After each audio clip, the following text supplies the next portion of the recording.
Hello, dear children. Welcome back to yet another YouTube session. Today, I've decided to take up the ninth lesson of English Honeydew takes. Alright, the lesson, as you can clearly see, is named the Great Stone Face. Alright, lesson number 9, the Great Stone Face, part 1. That means this particular lesson with the same title has a different part, part 2. We'll be reading about that in a different lesson, lesson number 10. Alright, the Great Stone Face is what I'm talking about. It's written by Nathaniel Hawthorne. Now, the stone face, the term stone face here refers to this hill. Okay, why is the hill referred to as stone face, and what are the other important details? We will continue and read. Okay, so let's see. Take a look. This is a lovely picture wherein this hill looks to be alive, isn't it? It's chuckling, his eyes are closed. So, this lesson will teach us a lesson, and the lesson is beautiful. It highlights the wonderful message of natural interaction with humans. Humans in nature interact. If they interact, only wonderful things follow. But then in this story, what sort of interaction will take place between humans and the Great Stone Face is what we are going to read. So let's begin with a bit of preface here. What does it say? It says, seen from the distance, hilltops and huge rocks seem to assume various shapes. That's true. No, if you take a look at hilltops or rocks from far distance, they may assume various shapes. Sometimes they may look like stone face, sometimes they may look like cloud, you name it. Alright. They may resemble an animal or a human figure. Sometimes they look like animals, sometimes they may look like a human figure. So people attribute stories to these shapes. Alright, so from time and again, people have connected different kind of stories to this shapes. Some stories come true, others don't. The Great Stone Face is one such shape that reminds the inhabitants of the valley of a prophecy. If you make some sort of prediction about future and if it comes true, it is referred to as prophecy. Okay, I believe I'm clear here with prophecy. Alright, so the Great Stone Face, the story that we are going to read here, is one such story that reminds the inhabitants, people living in a valley, of a prophecy. What was it? Did it come true? We will read and find out. So, let's begin. Part 1 of the story, the Great Stone Face. So, let's read now. One afternoon, we are here. One afternoon, when the sun was going down, a mother and her little boy sat at the door of their cottage. Alright, cottage refers to a small house. So one afternoon, when the sun was going down, a mother and a little boy were sitting at the door of their cottage talking about the Great Stone Face. They had only to lift their eyes, and there it was, plain to be seen, though miles away, with the sunshine brightening all its features. Alright, so one afternoon, what happened? A mother and a son, they were sitting nearby their cottage and were discussing about the Great Stone Face. They were discussing about what? The great what? Stone Face. Am I right? A mother and a son were discussing about the Great Stone Face, which was miles away. Okay. And what was the Great Stone Face? There is a reference here. The Great Stone Face was a work of nature, formed from the perpendicular side of a mountain by some immense rocks. Okay, it was formed from the perpendicular side of a mountain by some immense, huge rock, which had been thrown together so that when viewed at a proper distance, they resemble the feature of a human face. So it was nothing but perpendicular collision of some rocks, or arrangement of some rocks in such a manner as though when they were viewed at proper distance they resemble the features of human face. How does a human face look? For example, this is the outline structure. Let's say there will be brows, there will be eyes, and all those details will come up one after another. It is not a great picture to go with. So if the spectator refers to people, alright. If the spectator approached too near, he lost the outline of the enormous face and could see only a heap of gigantic rocks. Gigantic means huge. Imagine people are drawn towards nature. Let's say some people wanted to find out, how exactly this great stone face looks from close quarter. If they walk nearby, what will happen is they'll find nothing. As they approach nearby, they'll only find the outline of the enormous face. Okay, and could only see a heap of gigantic rock. They'll see number of huge rocks piled upon one another. But seen from a distance, the clouds clustering about it, the great stone face seemed positively to be alive. It was the belief of many people that the valley owed much of its fertility to the benign face that was continually beaming over. Alright, so it was believed that this mountain face, stone face to be precise, the great stone face was of great value. Why? Because the entire village owed much of its fertility to this. So as we continue, what does it say? A mother and her little boy, as we said earlier, sat at the door of their cottage, gazing, looking at the great stone face. Alright, they were looking at the great stone face and talking about it. The child's name was Ernest. What was the name of the child, class? You must remember this. The child's name was Ernest. Okay. The mother and the child we were talking about in the beginning. This child's name was Ernest. Okay. Mother, said he, while the great stone face smiled on him, I wish that it could speak, for it looks so very kindly that its voice must indeed be pleasant.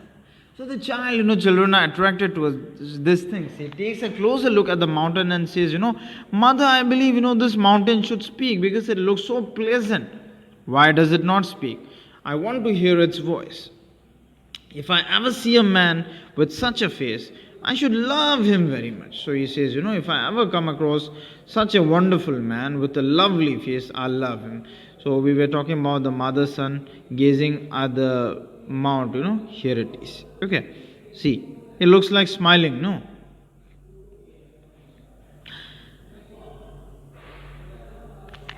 Let me zoom it up.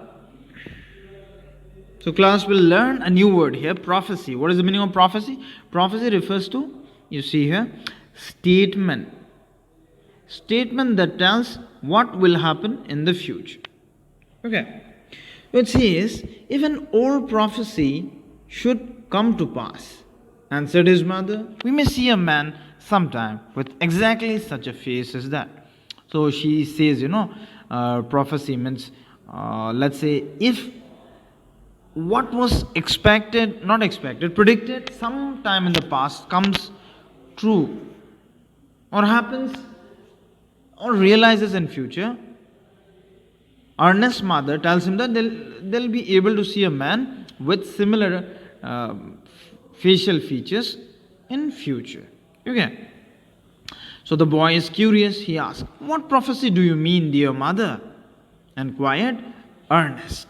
Please tell me about it. So Ernest wanted to know, like I say, children are very curious. No. In this case, Ernest wanted to know what was the prophecy. Okay. So his mother told him a story that her own mother had told her when she herself was younger than the little Ernest. So when Ernest's mother was younger, his grandmother told Ernest's mother a wonderful story. And this story is what Ernest is going to learn today. Okay, she says, at that at some future day a child should be born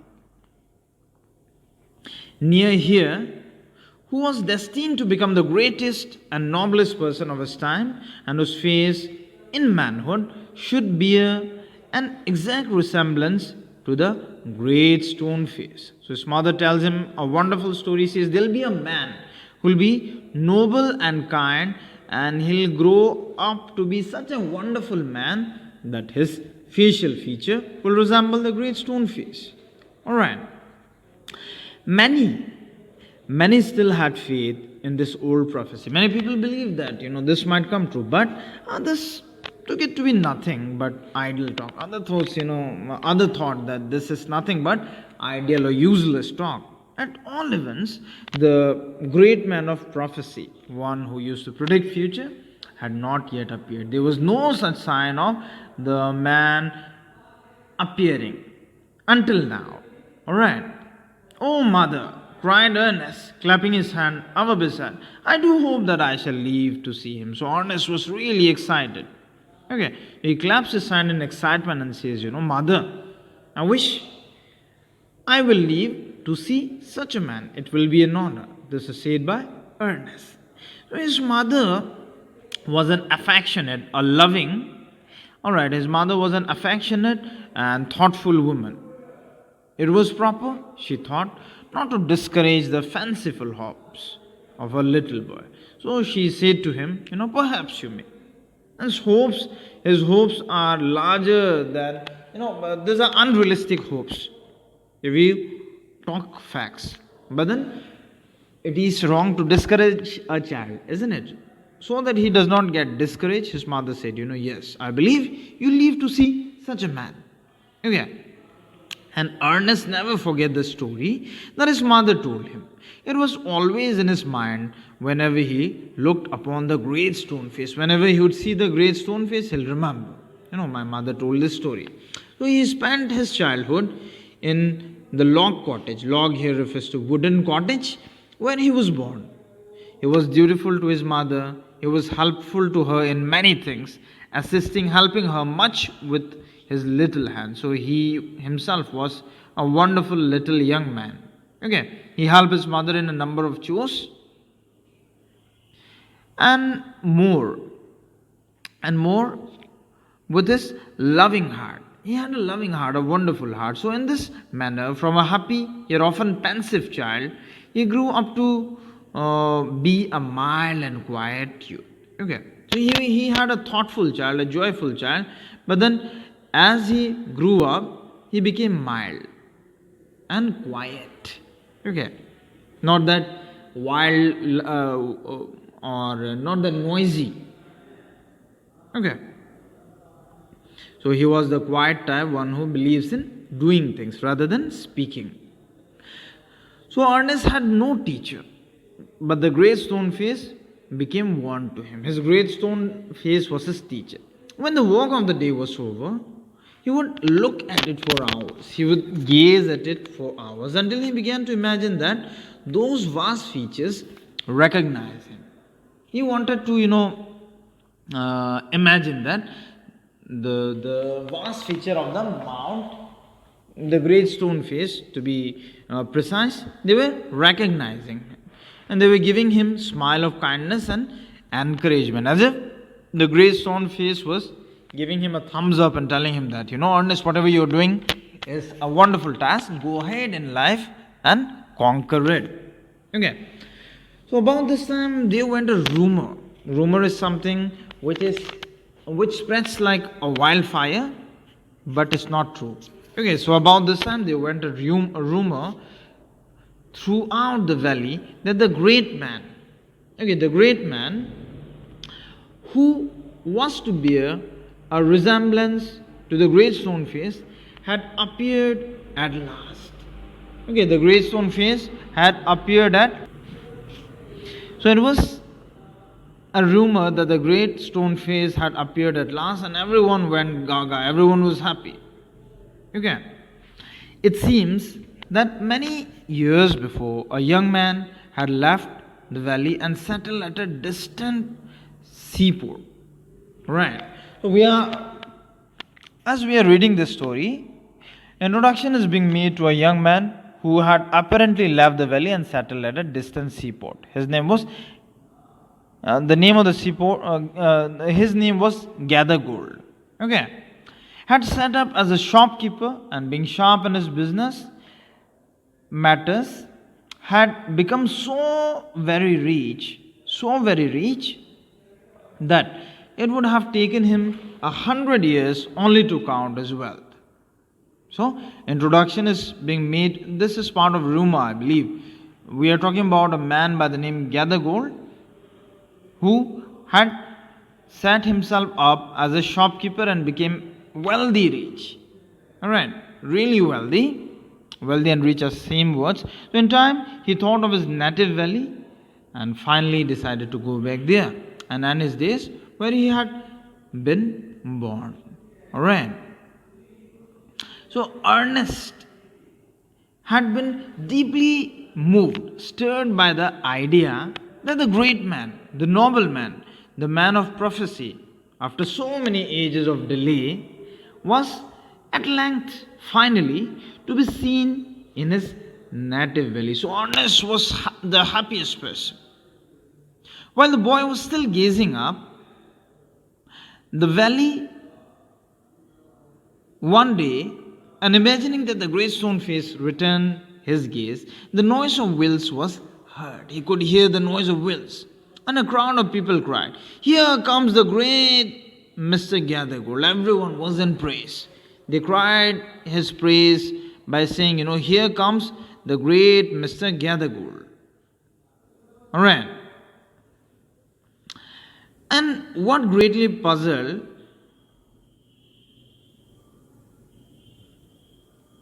a carriage drawn by 4 horses. So he was riding on a carriage drawn by 4 horses. He dashed round the turn of the road. So when it thrust partly out of the window, appeared the face of an old man with yellow skin. It was not a young man, it was an old man with yellow skin. The very image of the great stone face, shouted the people. So people said, no, this is the great stone face.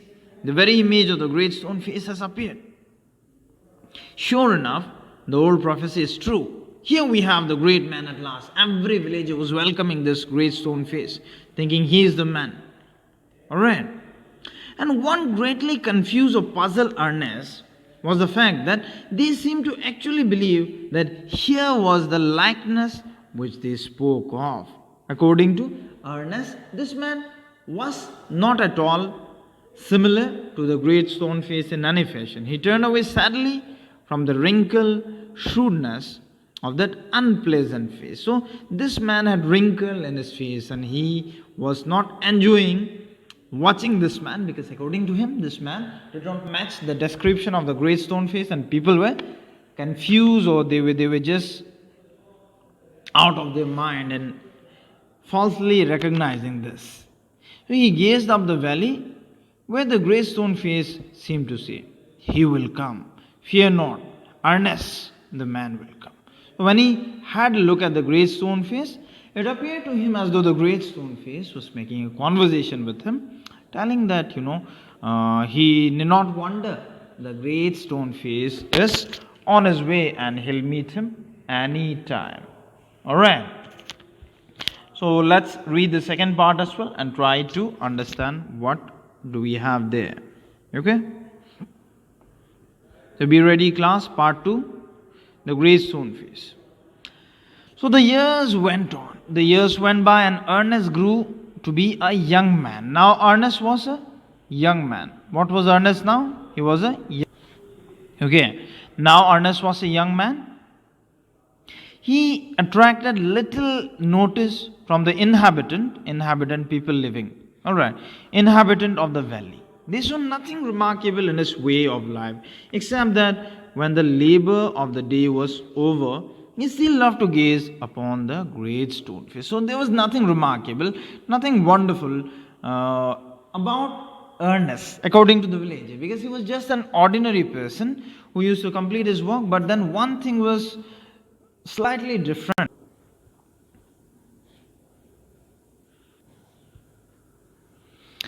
And that thing was the fact that he was, you know, he was different. Why? Because after completing the day's labor, what he will do is he'll continue to gaze at the great stone face. The idea was that this was a folly, but means this was a foolish idea. Folly means foolish idea, but pardonable, means excusable. They need not worry about it because Ernest was industrious, means he was busy. Someone who will be engaged in his work. He was industrious, kind, and neighborly. Okay, so he was overall a good person. But then they did not find anything much significant about Ernest. They did not know the great stone face had become a teacher to him. So he considered the great stone face as a mentor, as a teacher, and that the sentiment which was expressed in it would enlarge the young man's heart and fill it with deeper sympathies than the other heart. So he was different because his heart was enlarged. He had more compassion for people than the rest of them, and people were not realizing this. Okay, they did not know that from this would come a better wisdom, a better knowledge than could be learned from the book. Neither did Ernest know that the thoughts which came to him so naturally in the fields and at the fireside were of a higher tone than those which all men shared with him. Okay, means he lived in that place, but then his imagination and his personality was of a much higher rank compared to any random or normal village. Okay, he was a simple soul, simple as when his mother first told him the old story. He beheld the marvelous face looking down the valley and still wondered why, its human likeness was so long in coming. He was wondering, why mother told me once that this stone face would someday appear, but then why is there no such thing? So by this time, poor Mr. Gathergold was dead. Again, Mr. Gathergold was already dead and buried. His wealth, which was the body and spirit of his existence, had disappeared before his death.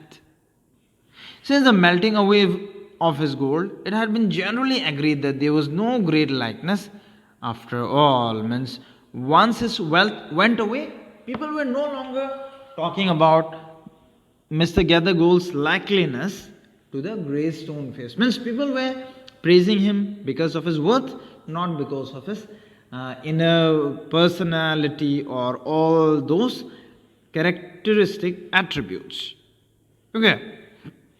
So they said, there was no great likeness after all between the ruined merchant and the majestic face upon the mountain. So this is the nature of people. No. So it so happened that, another son of the valley had become a soldier many years before. After a great deal of hard fighting, he was now a famous commander. He was known on the battlefield by the name of Blood and Thunder. He was a fierce soldier. He had won so many fights. So in the battlefield, he was known as Blood and Thunder. So old and tired now after fighting for a long time, what happened is he had lately expressed a desire, a willingness to return to his native village. Now the inhabitants, who were his old neighbors and their grown-up children, what did they do? They prepared to welcome the renowned commander. Everyone was, in a way, happy, or seemingly so. It was being said that at last the likeness of the great stone face had finally appeared. So, great. Therefore was the excitement throughout the valley. Everyone was excited, everyone was happy, thinking finally the great stone face's resemblance had appeared. And many people who had never once thought of, glancing or looking at the great stone face now spend much time in gazing at it. Why? Because they wanted to know exactly how General Blood and Thunder looked. For the second time, the villagers assumed that Blood and Thunder, another person who was a soldier, who was a fierce soldier, would bear resemblance to the great stone face. Let's find out and read whether this is true. Okay. So, on the day of the general's arrival, Ernest and all the other people of the valley, they left for their work. And what did they do? They went to the spot. They proceeded to the spot where a great banquet had been prepared. Alright, class. So, a great banquet had been prepared on that place. Banquet refers to feast. Okay. So, a great banquet had been prepared in order to welcome this soldier. Soldiers stood on guards, flags waved, and the crowd roared. The crowd was happy. They were shouting. So Ernest was standing too far back to see Blood and Thunder's face. Ernest could not see anything. However, he could hear several voices. People were making a lot of noises. No. So what were the noises? They said, it's the same face exactly. The same thing is happening again. They were saying, it's the same face exactly. Right, one man dancing for joy. So one man looked pretty happy and he was dancing. Okay, happily. Wonderfully like,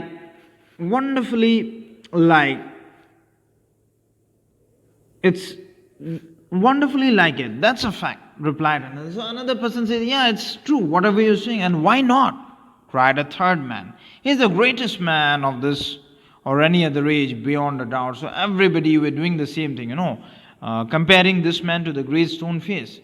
And why not? He's the greatest man of this age beyond a doubt, they were saying. Alright, so Ernest at last could see the general's face. And in the same glance, in the same look to the side, he could also see the great stone face. If there was such a likeness, the crowd proclaimed, Ernest could not recognize it. So according to Ernest, there was no similarity.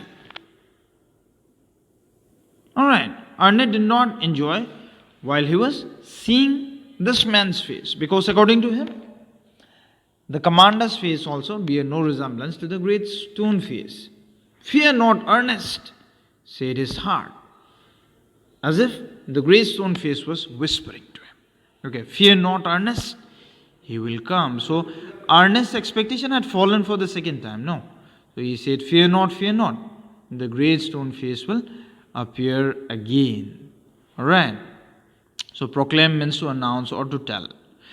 So with this, the first lesson's explanation is over, wherein we learnt about a young man by the name Ernest, who had been told by his mother that a stone face, which was a significant part in the village's life, would someday appear in the form of man.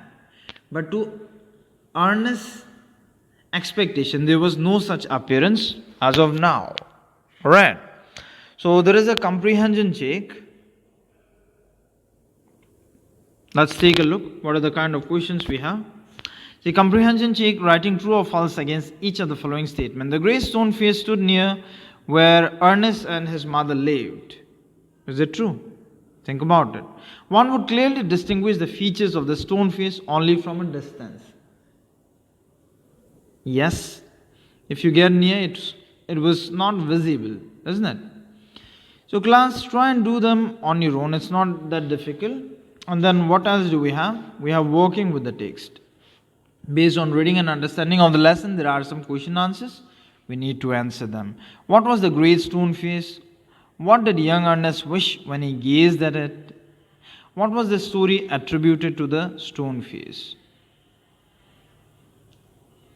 Then we have working with language. Look at the words like, likeness, punctual, punctuality. Okay. So the words on the left. The words on the left are adjectives and those on the right are their noun form. So some words are given below. You're asked to change them into noun by adding ness or ity to them appropriately. Lofty, loftiness. Right? Enormous, enormity. Able, ability. Pleasant, pleasantness. Happy, happiness. You try and make them on your own. Then adding ly. Question number 2 asks you to add ly to each of the following adjective. Then use them to fill in the blank. The words are perfect, near, kind, pleasant, eager. Try them, no? And if you want a separate video wherein all these exercises are solved, that can also be done. Do not worry about that. Alright, class? So with this we come to conclusion of today's session. It was wonderful to have shared experience of this lesson with you all.